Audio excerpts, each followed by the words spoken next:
জন্মাষ্টমী ব্রত কবে পালন করবেন? 18 আগস্ট বৃহস্পতিবার নাকি 19 আগস্ট শুক্রবার? জন্মাষ্টমী ব্রত পালন না করলে কি ভয়ঙ্কর পাপ হয়? আমরা গৃহে কিভাবে জন্মাষ্টমী মহোৎসব 2022 পালন করব? হরে কৃষ্ণ। সুপ্রিয় ভক্তবৃন্দ, খুবই গুরুত্বপূর্ণ একটি ভিডিওতে আপনাদের সবাইকে সুস্বাগতম।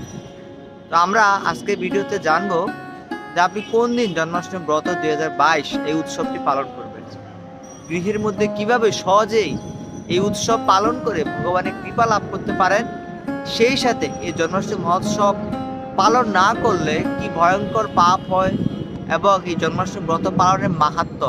তো কৃপাপূর্বক আপনারা ভিডিওটি একটু ধৈর্য সহকারে, মনোযোগ সহকারে একটু দেখুন। সেই সাথে ভিডিওটি শেয়ার করে দিবেন যাতে আপনার ফ্রেন্ড লিস্টে আত্মীয় স্বজনের এই ভিডিওটি উপকারে আসে। তো চলুন আমরা এখন মূল ভিডিওতে ফিরে যাই। প্রথমেই জেনে নিই যে জন্মাষ্টমীটি কি। জন্মাষ্টমী হচ্ছে ভগবান শ্রীকৃষ্ণের আবির্ভাব তিথি মহোৎসব। ভগবান শ্রীকৃষ্ণ দুষ্টের দমন, সৃষ্টির পালনের জন্য, সেই সাথে এসব লীলা করে নিজে আনন্দ পাওয়ার জন্য এই জগতে আবির্ভূত হন। তো ভগবান শ্রীকৃষ্ণ কখন আবির্ভূত হন? সত্য, ত্রেতা, দ্বাপর, কলি এই 4টি যুগ 1000 বার অতিক্রম করলে ব্রহ্মার 12 ঘন্টা পূর্ণ হয়। তো ব্রহ্মার 24 ঘন্টায় হয় ব্রহ্মা প্রতিকল্প। এরকম ব্রহ্মা প্রতিকল্পে পরমেশ্বর ভগবান শ্রীকৃষ্ণ একবার এই জগতে আবির্ভূত হন। আমরা দেখি যে ভগবানের বিভিন্ন অবতারগণ বিভিন্ন যুগে এই জগতে আবির্ভূত হন। আবার কোনো কোনো যুগে দেখা গেছে ভগবানের কয়েকটি অবতার পর্যন্ত আবির্ভূত হয়ে এই জগতে লীলাবিলাস করেছেন। কিন্তু পরমেশ্বর ভগবান শ্রীকৃষ্ণ অন্যান্য অবতারের মতো প্রত্যেক যুগেই আবির্ভূত হন না। ভগবান শ্রীকৃষ্ণ হচ্ছেন অবতারী এবং ভগবান শ্রীকৃষ্ণ থেকে যে সকল অবতারগণ ধারণ করেছেন এগুলো হচ্ছে অবতার। রাম, নৃসিংহ, কুর্ম, বরাহ এই সকল হচ্ছেন অবতার এবং পরমেশ্বর ভগবান শ্রীকৃষ্ণ হচ্ছেন অবতারী। তো সত্য, ত্রেতা, দ্বাপর, কলি এই 4টি যুগ 1000 বার আবর্তিত হলে ব্রহ্মার 12 ঘন্টা পূর্ণ হয়। এরকম ব্রহ্মার 24 ঘন্টায় ব্রহ্মার প্রতিকল্প পূর্ণ হয়। ব্রহ্মা প্রতিকল্পে ভগবান শ্রীকৃষ্ণ এই জগতে আবির্ভূত হন। তো ব্রহ্মার প্রতিকল্প সমান কত বছর? ব্রহ্মার প্রতিকল্প সমান হচ্ছে 432 কোটি বছর। তো ভগবান শ্রীকৃষ্ণ 432 কোটি বছর পর এই জগতে আসেন। হিসাবটি ঠিক এরকম, ব্রহ্মা প্রতিকল্পের অষ্টবিংশতি চতুর্যুগের দাপরের 3য় সন্ধ্যায় ভাদ্র মাসে কৃষ্ণপক্ষের অষ্টমী তিথিতে সূর্য যখন সিংহ রাশিতে প্রবেশ করে তখনই পরমেশ্বর ভগবান শ্রীকৃষ্ণ এই জগতে আবির্ভূত হন। তো পরমেশ্বর ভগবান শ্রীকৃষ্ণের এই আবির্ভাব তিথি উৎসবটি যেহেতু অষ্টমী তিথিকে কেন্দ্র করে, তাই চলুন আমরা এখন জানি যে আপনি কোন তারিখে এই জন্মাষ্টমী উপবাস পালন করবেন। তিথিটি কখন শুরু হয়েছে? আপনি 18 তারিখ পালন করবেন না 19 তারিখ পালন করবেন? তো প্রথমে বলে রাখি 2022 সনের জন্মাষ্টমী মহোৎসবটি আপনি পালন করবেন হচ্ছে 19 আগস্ট শুক্রবার। চলুন এখন জানি যে আপনি 19 আগস্ট শুক্রবার কেন পালন করবেন। এর জন্য আপনাকে জানতে হবে যে অষ্টমী তিথিটি কখন শুরু হয়েছে। ভারতে অষ্টমী তিথি শুরু হয়েছে 18 আগস্ট বৃহস্পতিবার রাত 9টা 20 মিনিটে এবং অষ্টমী তিথিটি সমাপ্ত হয়েছে 19 আগস্ট রাত 10টা 59 মিনিটে। এবং বাংলাদেশে অষ্টমী তিথিটি শুরু হয়েছে 18 আগস্ট রাত 9টা 50 মিনিটে এবং অষ্টমী তিথিটি শেষ হয়েছে 19 আগস্ট রাত 11টা 29 মিনিটে। যে কোনো উৎসব বা যে কোনো মহোৎসব পালনের জন্য ব্রহ্ম মুহূর্ত সময়টি আমাদের সনাতন শাস্ত্রে অত্যন্ত মহিমাপূর্ণ, অত্যন্ত গুরুত্বপূর্ণ এই সময়টি। তাই যেহেতু 19 আগস্ট এই অষ্টমী তিথিটি ব্রহ্ম মুহূর্তকে স্পর্শ করেছে, এই জন্য আমরা 19 আগস্ট এই জন্মাষ্টমী মহোৎসবের উপবাস পালন করব। জন্মাষ্টমী মহোৎসব 2022 এই তিথিটি পালন করব। তো সুপ্রিয় ভক্তবৃন্দ, আশা করি আপনি বুঝতে পেরেছেন যে আপনি কোন দিন এই জন্মাষ্টমীর উপবাস পালন করবেন। তো চলুন আমরা এখন জানি যে এই জন্মাষ্টমী উপবাস পালন না করলে কি ভয়ঙ্কর পাপ হয়।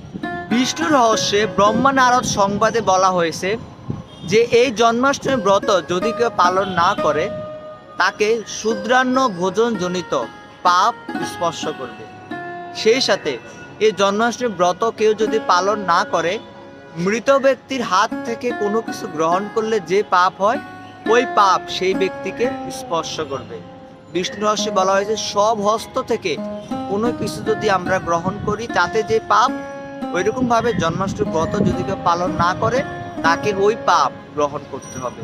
তো বিষ্ণু রহস্যে ব্রহ্মা নারদ সংবাদে ব্রহ্মাজি নারদ মুনিকে আরো বলেছেন এই বিষয়ে যে কেউ যদি এই জন্মাষ্টমী ব্রত পালন না করে তাহলে তার শকুনের মাংস, বাজ পাখির মাংস, গাধার মাংস ভক্ষণের সমপরিমাণ পাপ হয়।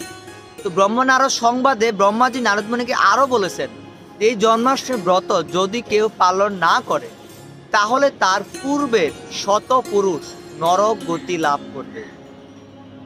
তিনি পাপ করেছেন কিন্তু তার পাপের জন্য ওনার পূর্ব 100 পুরুষ নরকজনী লাভ করবে। তারা যদি ঊর্ধ্বগতিও থাকে, মানে ঊর্ধ্বগতি অবস্থায়ও থাকে, তবুও তারা ওই ঊর্ধ্বগতি থেকে নিম্নগতি প্রাপ্ত হবে শুধুমাত্র আপনার জন্য, আপনি যদি এই জন্মাষ্টমী ব্রত পালন না করেন। এবং ত্রিভুবনের সকল পাতক তাকে স্পর্শ করবে, অর্থাৎ সকল পাপ তাকে স্পর্শ করবে। তাছাড়াও বলা হয়েছে যে এই জন্মাষ্টমী ব্রত যদি কেউ পালন না করে তাহলে ভীষণ বন মধ্যে তিনি সর্পযোনি প্রাপ্ত হন। আমরা হয়তো জানি যে আমাদের 84 লক্ষ জন্মগ্রহণ করার পর আমরা মনুষ্য জীবন লাভ করি, মনুষ্যজনী লাভ করি। তো ওইরকম ভাবে আমাদেরকে সর্প, গরু, তারপর বৃক্ষ, এইরকম বিভিন্ন যোনি প্রাপ্ত হতে হয়। তো যে কেউ যদি জন্মাষ্টমী ব্রতটি পালন না করে ভীষণ বন মধ্যে সে সর্পযোনি প্রাপ্ত হয়, এবং এই সর্পযোনি প্রাপ্ত হওয়ার কারণে ইহলোক কিংবা পরলোক কোনো লোকে তিনি কোনো প্রকার সুখের অনুসন্ধান করতে পাবেন না, কোনো প্রকার সুখ তিনি পাবেন না। তো সুপ্রিয় ভক্তবৃন্দ, আশা করি আপনারা বুঝতে পেরেছেন যে জন্মাষ্টমী ব্রতটি কতটা মহিমাপূর্ণ আমাদের জন্য। তাছাড়াও এই জন্মাষ্টমী ব্রত যদি কেউ পালন না করে ব্রহ্ম হত্যা, গো হত্যা, স্ত্রী হত্যা জনিত পাপ তাকে স্পর্শ করতে হয়। তো চলুন আমরা সবাই এই জন্মাষ্টমী ব্রত পালন করি। তো এখন জানবো এই জন্মাষ্টমী ব্রত পালন করলে কি হয়। এই জন্মাষ্টমী ব্রত যদি কেউ পালন করে তিনি নিরোগ, শান্তি এবং সমৃদ্ধি, প্রসিদ্ধি লাভ করবেন। তাছাড়াও তিনি ভগবানের অহৈতুকী কৃপা লাভ করবেন।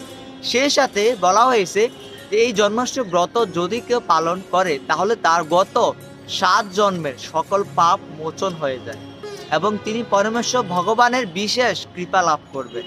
তো সুপ্রিয় ভক্তবৃন্দ, আমরা এতক্ষণ জন্মাষ্টমী মহিমা জানলাম। তো এখন চলুন আমরা জানি আপনি গৃহের মধ্যে কিভাবে এই জন্মাষ্টমী ব্রতটি পালন করবেন।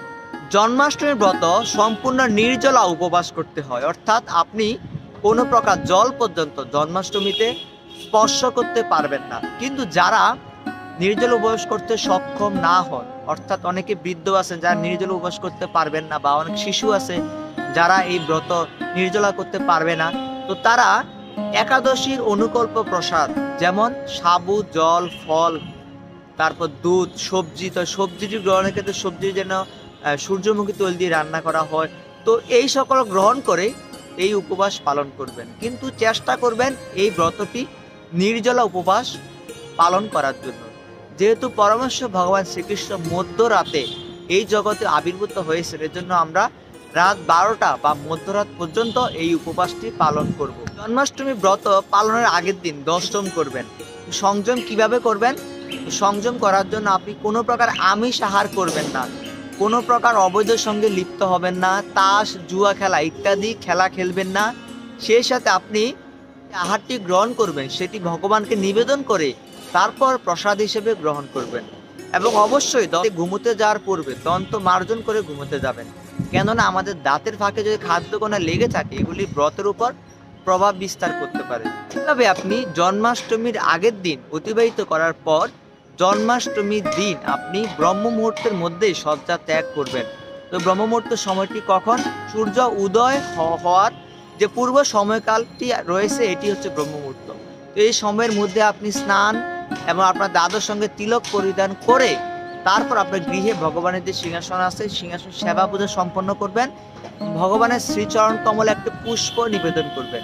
পুষ্প নিবেদন করে ভগবানের নিকট প্রার্থনা করবেন, হে ভগবান, আমি যেন এই জন্মাষ্টমী ব্রতটি নিষ্ঠার সহিত পালন করতে পারি, কৃপা করে আমাকে দৃঢ়তা প্রদান করুন, আমাকে কৃপা আশীর্বাদ প্রদান করুন। তো জন্মাষ্টমীতে তো আপনি নিজেও উপবাস করবেন, এটি আগেই বলে রেখেছি। তো এইসব তিথি পালনের মূল উদ্দেশ্য হচ্ছে পরমেশ্বর ভগবানের সন্তুষ্টি বিধান করা, ভগবানের কৃপা লাভ করে অন্তিমে ভগবানের ধাম গোলক বৃন্দাবনে গমন করা। আপনারা জন্মাষ্টমীর দিনে ভগবানের অষ্টশতনাম পাঠ করবেন, শ্রীমদ্ ভগবদ গীতা থেকে শ্লোক অধ্যয়ন করবেন, ভগবানের গুণগান কীর্তন করবেন, জপমালায় বেশি বেশি করে হরে কৃষ্ণ মহামন্ত্র জপ করবেন। সেই সাথে আপনার জন্মাষ্টমীর বেশি বেশি ফল লাভ করার জন্য ভগবানের শ্রীচরণ কমলে বেশি বেশি তুলসীপত্র অর্পণ করবেন, ভগবানের শ্রীচরণে পুষ্প নিবেদন করবেন। তো এইভাবে আপনারা জন্মাষ্টমীর দিনটি অতিবাহিত করবেন। জন্মাষ্টমীর দিনে আপনারা সন্ধ্যার সময় স্নান করে নেবেন। স্নান করে নেওয়ার পর ভগবানের অভিষেকের আয়োজন করবেন, পঞ্চামৃতের আয়োজন করবেন, যেমন দুধ, ঘি, ডাবের জল, চিনির জল, এরকম পঞ্চামৃত আয়োজন করবেন। ভগবানের শ্রীবিগ্রহ বা আপনার বাসায় যে ভগবানের চিত্রপট থাকে বা গোপাল থাকে, তো উঁচু একটি পাত্রের মধ্যে ভগবানকে বসাবেন। তারপর ওই পঞ্চামৃত দিয়ে ভগবানের অভিষেক করবেন।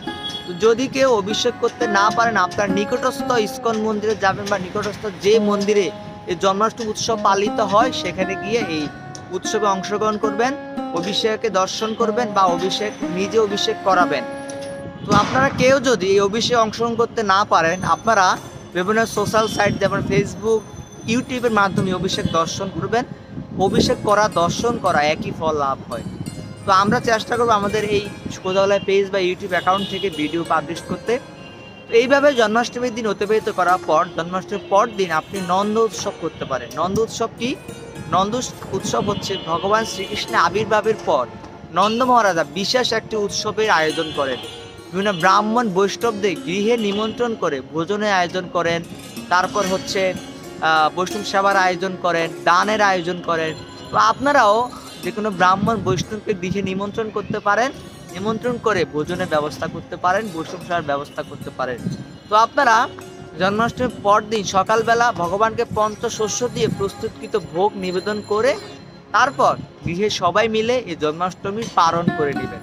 তো সুপ্রিয় ভক্তবৃন্দ, ধন্যবাদ ভিডিওটি দেখার জন্য। তো সবার জন্মাষ্টমী কৃপা লাভ হোক, এটি আমরা আশা করি, এটি ভগবানের প্রার্থনা করি। তো ভিডিওটি শেয়ার করে দিবেন যাতে আপনার ফ্রেন্ড লিস্টে আপনার যে আত্মীয় স্বজন আছে তারাও যেন এই জন্মাষ্টমী কৃপা লাভ করতে পারে, জন্মাষ্টমী কীভাবে পালন করবে এটি সম্পর্কে অবহিত হতে পারে। তো আবারও বলি, সবার জন্মাষ্টমী কৃপা লাভ হোক। আপনারা সবাই এই জন্মাষ্টমী ব্রতটি নিষ্ঠার সহিত পালন করুন। সর্বোপরি ভগবানের প্রীতি বিধান করুন, ভগবান শ্রীকৃষ্ণের প্রসন্নতা বিধান করুন। হরে কৃষ্ণ। জয় শিল প্রভুপাদ, জয় ভগবান শ্রী রাধা গোবিন্দ।